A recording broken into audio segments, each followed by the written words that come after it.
Now, one of the big talking points from the liberal left is that conservatives and Republicans are trying to take over the curriculums of school, and we're banning books, right? Hear that all the time. We want to ban books. We're the book banning party.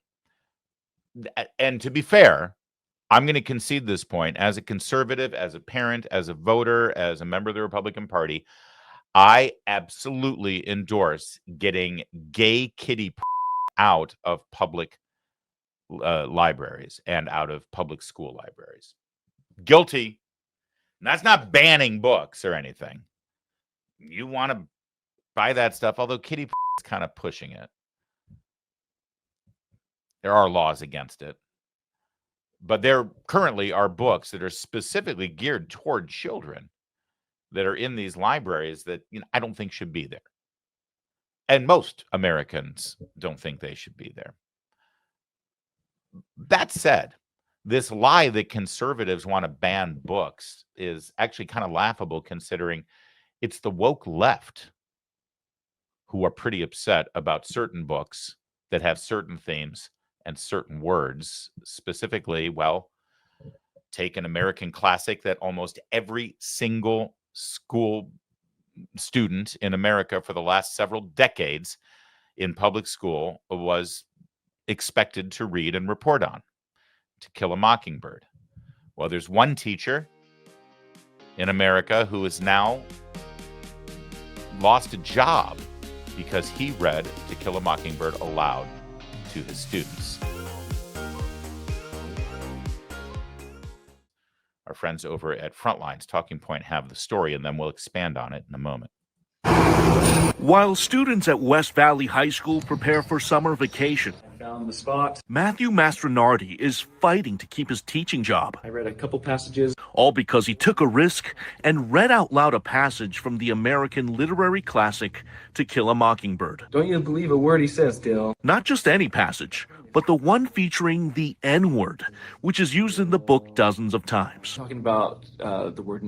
The N-word. The N-word. The third-year Spanish teacher says he was trying to make a point to his students about the importance of academic freedom after another teacher instructed students to skip over that controversial word. I think that's unfortunate because you miss out on engaging with the text in an honest way. Problem for Mastronardi. I said Calpurnia says that's talk. His performance was caught on a student's camera and has now gone viral. No, I did not. I had no idea. It's unclear if anyone even made a complaint, but his bosses decided it was a violation of the teacher's code of conduct and chose not to renew his contract. It's a stretch of the interpretation saying I engaged with students in inappropriate behavior. Mastronardi says he was shocked by the punitive decision, since there are no official rules instructing teachers to censor readings of American classics at West Valley. Nice to meet you. We caught up with Superintendent Kyle Rydell and asked for an explanation. You guys aren't going to renew Matthew Mastronardi's contract. I'm not aware of that, sir. Like I said, it's a personnel matter. It goes through HR. However, word is now getting out into the Spokane, Washington community. It's a good book to read, but I don't think that teachers should be saying it. And while some think Mastronardi used poor judgment, and also he was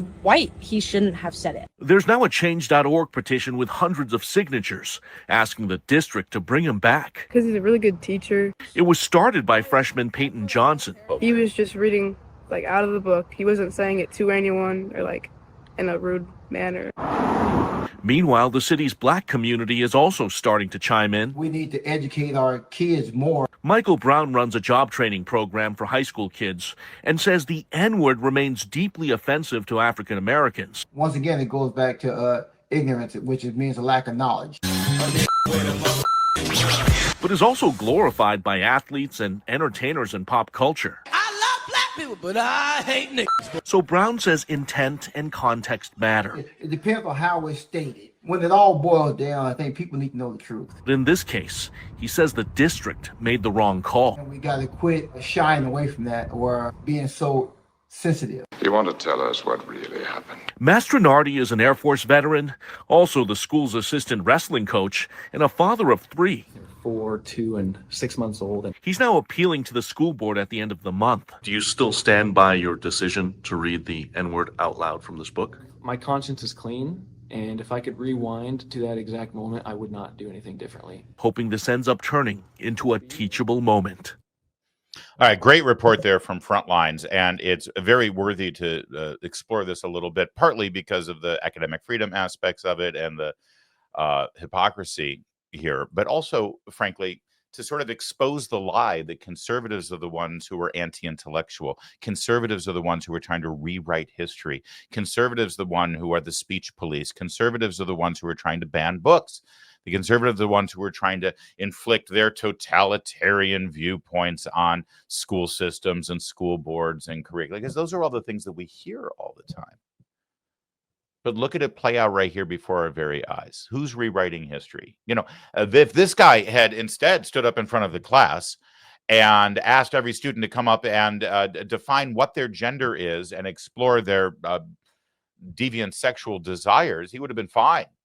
He would have gotten Teacher of the Year award, right? What did he do?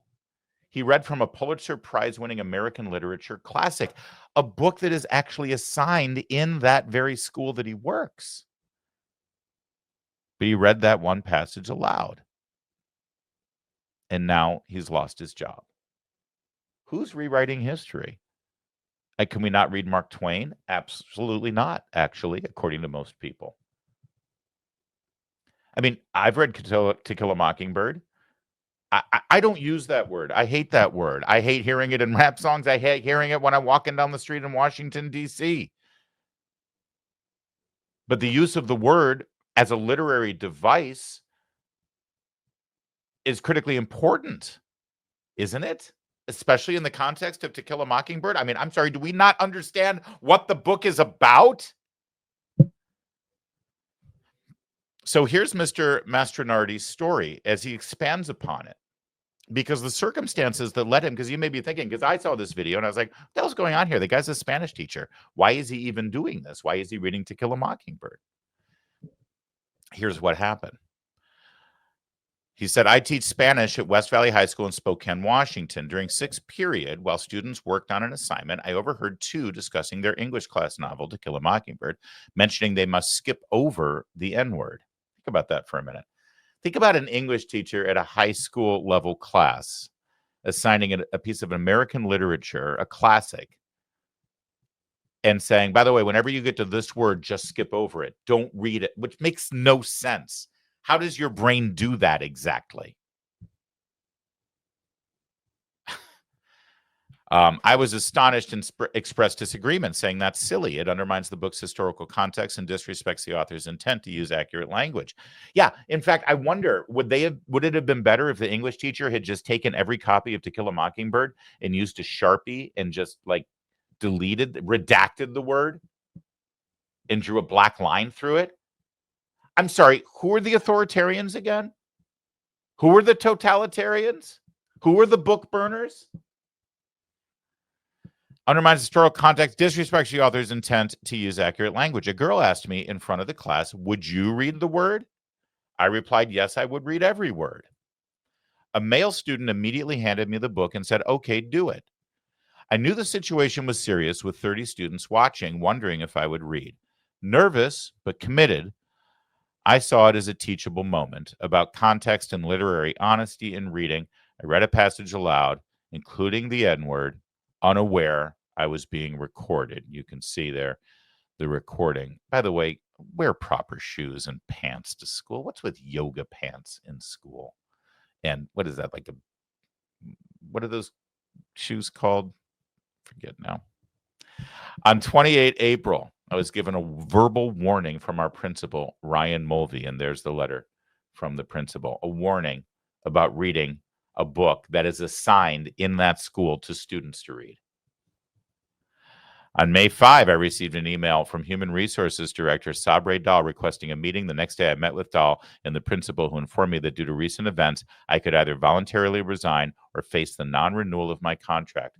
I submitted a rebuttal and refused to resign. Think about that for a minute. This one occurrence, this one moment that somebody caught on video. How long is that video? 11 seconds long. 11 seconds.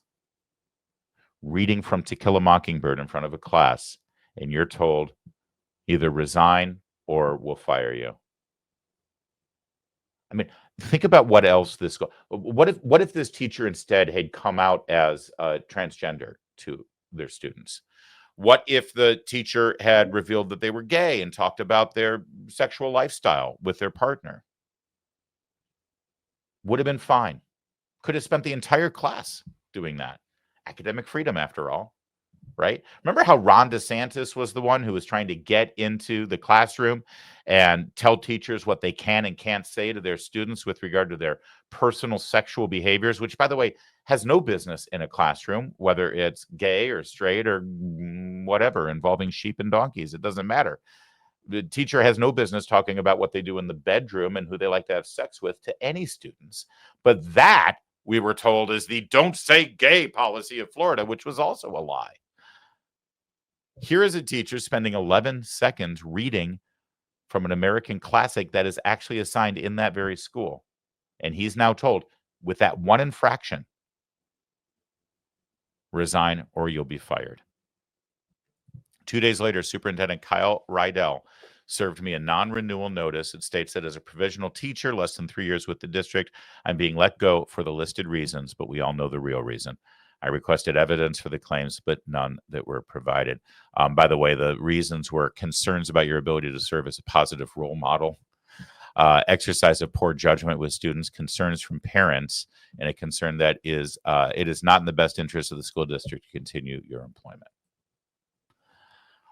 I requested a meeting to urge reconsideration. We met on May 21st. During that meeting, they repeatedly stated the decision wasn't solely due to the To Kill a Mockingbird incident. When I asked what are the other reasons contributed to my termination, they provided no specifics. There are no parent complaints, no documented disciplinary actions, and I've passed every teaching evaluation. Superintendent admitted relying on hearsay for part of his decision. 2 union representatives taking notes attested to this. On May 29th, the superintendent informed me that despite our meeting, he would still recommend the school board to not renew my contract. By the way, that superintendent, he was part of that Frontlines video, remember, that we started with? He was asked about this. He acted like he didn't know. Yeah, here he is. That's the superintendent right there. His contract. I'm not aware of that, sir. Like I said, it's a personnel matter. It goes through HR. However, I'm not aware of that. It's a personnel matter. It goes through HR. But here's the letter with his name on it. Same name, Kyle Rydell. And it says specifically that he is recommending to the school board. He is recommending, not HR. He is recommending to the school board. So the superintendent of the school system apparently has mashed potatoes for brains and is right up there with Joe Biden in terms of his cognitive abilities and a cognitive recall, or he's just a liar. You decide. That's the story. The board meeting is 25 June. It's his final appeal to save his job. Students are upset. They've started a petition at change.org. You can sign that too if you would like. And you can also donate to his Give, Send, Go if you would like. Unbelievable, abominable, unfair, anti-intellectual, anti-freedom, anti-education, anti-educator, frankly, anti-American. But finally, and most importantly, complete and total hypocrisy. Don't you ever take a back seat to the left when it comes to academic freedom or freedom of speech or so-called book bans. Don't you ever take a back seat. And don't let them bully you about you wanting certain books out of a public school library because, you know, they're graphic novels that depict sex and they're pushed on young prepubescent children. That's nothing to be ashamed of. That's something to be proud of. They should be ashamed that those books are in the library. Indeed, they should be ashamed that they would ruin a man's life because of this. Make them defend this. Make them defend this behavior. That's what woke policies do.